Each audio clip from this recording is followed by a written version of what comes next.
Is there a medicine that can cure regret? If there is, I need a pill. After my divorce, I felt overwhelming regret. My life seemed to fall apart, and I didn't know what to do. Sometimes I felt incredibly depressed. How could I let my life end up like this? The truth is, there is no such medicine. So now, I'm truly sad and hate myself. I can't accept the person I've become. Every year, after college entrance exams, the divorce rate rises sharply. Many couples have struggled for years, but maintain the appearance of a happy marriage for the sake of their children's exams. Once the exams are over, many couples immediately go to the courthouse to file for divorce. However, many women regret their decision after the divorce. I regretted getting divorced, but now it's too late to say anything. My ex-husband refuses to remarry me.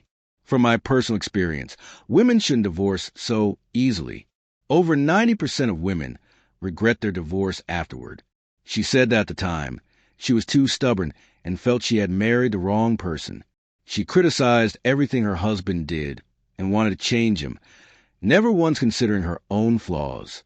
Thinking she would be happier with someone else, she divorced and found a man 5 years older than her. But this man not only failed to provide financial support, he also demanded money from her, and even threatened to use violence if she didn't comply. After watching a video my son sent me, I truly regretted my decision. I just realized that the ones who suffer the most after a divorce are the children. That's why I want to remarry so my child can have a complete family, but my ex-husband refuses. If we hadn't divorced, at least my child would have had a whole family, and my ex-husband cared a lot about our child. In China, the divorce rate has steadily increased over the past 16 years, with second and third marriages becoming increasingly common.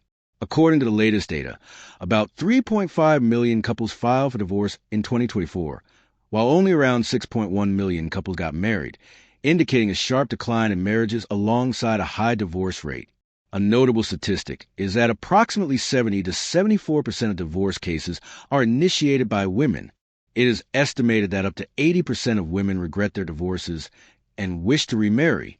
A 30-year-old woman, married for 3 years to her husband, who is a doctor, described her situation. He is educated and poised, meeting all her expectations for a life partner. Initially, his family treated her well, but after they had children, she felt her status in the family diminished and was dissatisfied with her husband's income. She threatened divorce to gain control over the family finances and even gave up custody of the child, thinking her husband would admit fault and reconcile. When the Civil Affairs Bureau refused to accept their divorce application, he told her, "Take care of the child for 2 more months." But she coldly replied, "I don't want to take care of the child anymore." After rejecting his request, she deeply regretted her decision, but it was too late. Most women who divorce deeply regret their decision. After many years of experience in this field, I have observed that nearly 80% of divorces are initiated by women. Honestly, as long as there are no major issues and the man is still willing to work and provide support, family comes first. Never rush into divorce lightly, or you will surely regret it. Why is that? Because the reasons women want a divorce usually stem from seeing every flaw in their husbands, complaining that he doesn't earn enough money, isn't romantic, and feeling like life revolves only around household chores with no hope. Sometimes it's because an untrustworthy friend stirs things up, or they envy someone else's life and think that after divorce, they can find someone better. But in reality, after divorce, women only have 2 choices: either live single or remarry. If they choose to live single and raise their children alone, they have to bear full responsibility for earning money and raising the kids. And if they get sick, there's no one to take care of them. That's when they realize how hard it is to live alone. If they choose to remarry, life becomes even more difficult. Poor men aren't attractive, and wealthy men are usually out of reach. They end up having to choose a man who is also divorced and has children from a previous relationship. After remarrying, they realize that man also doesn't earn enough, isn't romantic, and they still have to handle all the household chores. Before, he begged you humbly, and the child cried heart-wrenchingly. Yet you left coldly. Now you want to come back. Why should he accept you? I'll tell you, he will never forget the pain you caused him. He and the child no longer need you. So, I sincerely advise women who are thinking about divorce, don't make that decision lightly. Don't let impulsiveness and vanity destroy you and your family. There really is no pill to cure regret. Recently, a woman in Shandong stood under her ex-husband's office building holding a sign that read, "Honey, I'm sorry. I only want to remarry to give our child a complete home. I will wait for you to come down and meet me." She stood there in the scorching sun for 6 hours, but her ex-husband never showed up. Many people say that second marriages are difficult. At first, I didn't believe it, thinking I had found a good man. But today, I realize I was completely wrong. My husband has gone back to his hometown. The baby keeps crying, and I feel heartbroken. Right now, I don't know what to do. I can't give up on my child, so I have to endure this. Why do so many women initiate divorce? Experts point out that amid China's economic downturn, husbands struggle to support the family alone, while women bear a double burden of working and taking care of the household. This double burden on women becomes even more pronounced during times of social transition, leading to a higher risk of marital conflict. Although financial independence allows women to initiate divorce, the decline in quality of life caused by high stress also makes many women regret their decision and wish to remarry.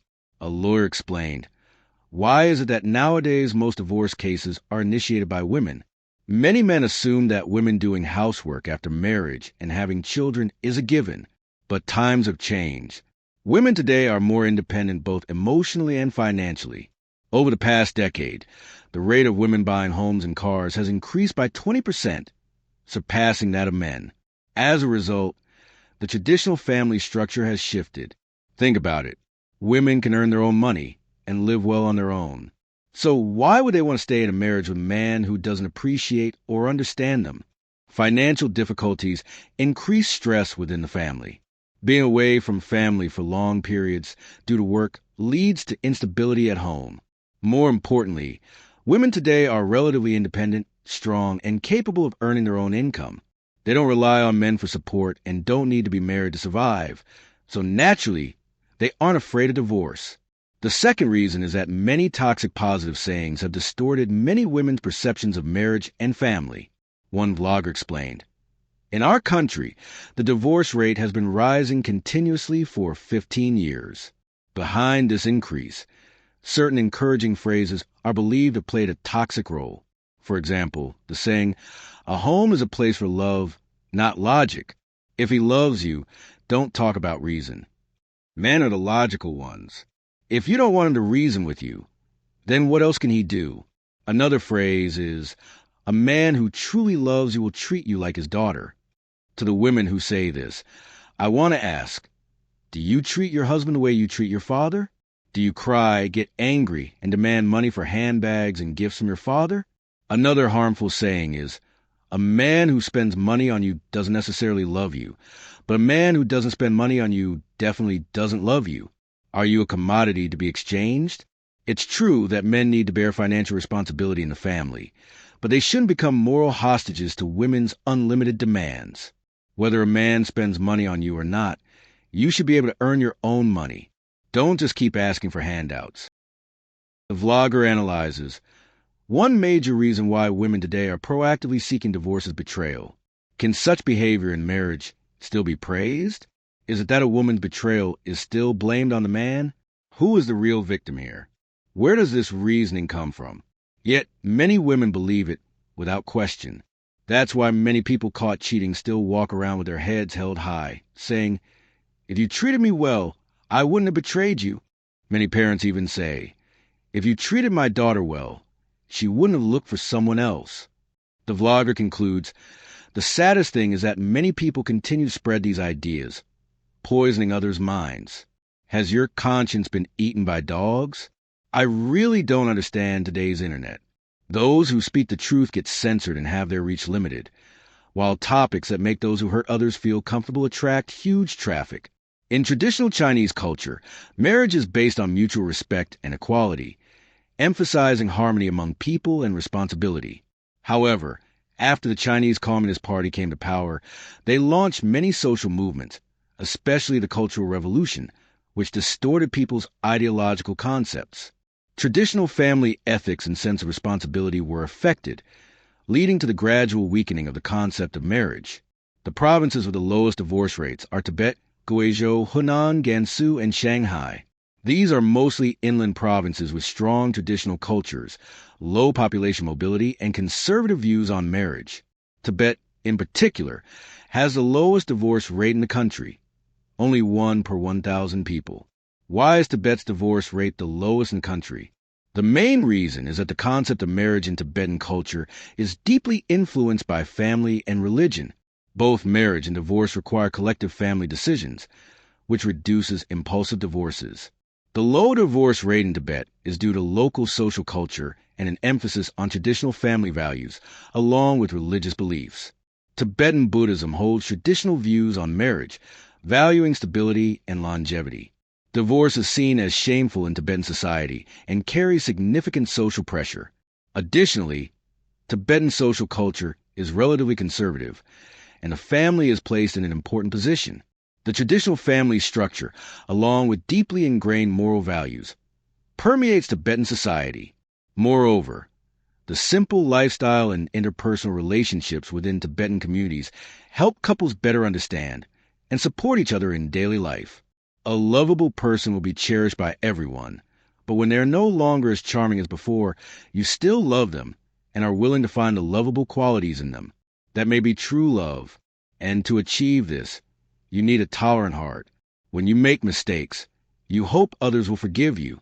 Therefore, you should also accept others' flaws and learn to be forgiving.